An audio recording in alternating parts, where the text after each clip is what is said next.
everyone, welcome back to Saturday Live Show, and thank you so much guys for tuning in. I'm here to update you of what's going to happen on the river from the 2nd to the 6th of October 2023 on Monday. Lindiwe is thrust back into her harrowing past by an unwelcome guest, and Veronica hatches a R1 million plan on Tuesday.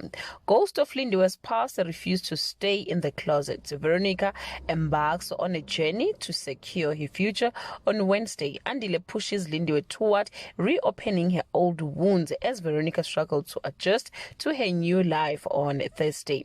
Veronica seems to have the good man right where she wants him, and Lindiwe struggles with the ghost of her past.